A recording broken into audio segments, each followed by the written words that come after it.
the Boston Celtics are in the enviable position of not really having any pressing needs.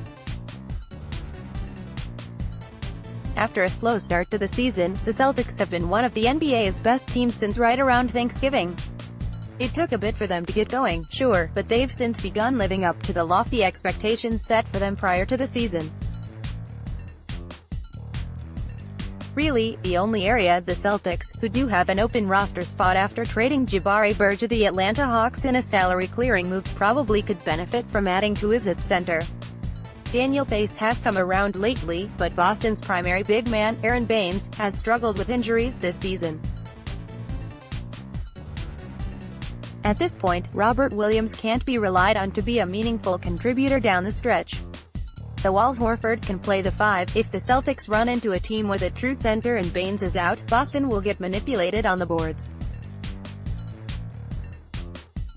With that in mind, here are a few potential buyout candidates who might make sense for the Celtics if, when their current team cuts them loose. Note, March 1st is when a player has to be on their new team's roster in order to be eligible for the postseason.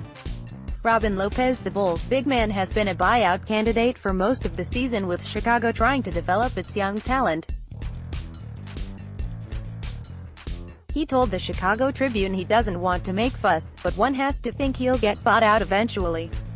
Celtics fans probably don't have the best memories of Lopez, as he worked over Boston on the glass early on in the C's 2016-17 first-round playoff series against the Bulls. This season, he's averaging 6.2 points per game, marking the first time since the 2014-15 campaign that he didn't average in double figures. He's been used mostly in a bench role, and could serve as a nice depth option with some postseason experience.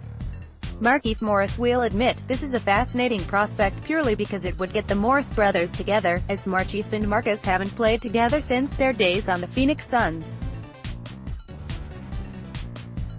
Markieff, who currently is dealing with a neck injury, was traded to the New Orleans Pelicans from the Washington Wizards and promptly was waived. An efficient scorer off the bench, Markieff is averaging 11.5 points with 5.1 rebounds this season. His health is a concern, but it would be interesting to see the Morris brothers join forces providing Markieff is healthy. Wayne Ellington in the postseason. You can never have enough pure shooters, and Ellington fits the bill perfectly. Ellington was sent to the Phoenix Suns as a salary dump in the Tyler Johnson-Ryan Anderson trade, and he's already been waived. With the Miami Heat this season, the 31-year-old is averaging 8.4 points, shooting .368 from three-point territory, a fairly pedestrian mark for his career. The Celtics would benefit from some shooting depth. Morris and Marcus Smart have been good, as has Kyrie Irving and some others. Lest we forget though, the Celtics' playoff run last season was halted against the Cleveland Cavaliers because of simply abysmal shooting by Boston in Game 7. Adding the security of a noted marksman doesn't hurt. And as Kanter, there's some upside to Kanter, but there's also a pretty big risk. Put simply, Kanter is a defensive liability, and that probably won't fly in Brad Stevens' system. The big man is averaging 14 points and 10.5 rebounds per game this season, but largely was phased out of David Fizdale's system with the New York Knicks shortly before being waived. It's worth bearing in mind that Kanter put up those numbers on a garbage Knicks team, so his role on a contending team likely would be more similar to what he saw toward the end of his tenure in New York. Short, he'd probably get a lot of DNPs. But the offense is enticing, so maybe the idea of some front court scoring is too intriguing to pass up. Greg Monroe. This is more about familiarity than anything else. Monroe signed with the Celtics last season after getting bought out by the Phoenix Suns.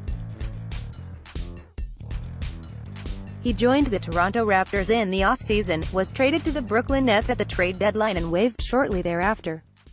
Although not nearly as effective as, say, his days with the Detroit Pistons, Monroe still can be a fairly useful big man.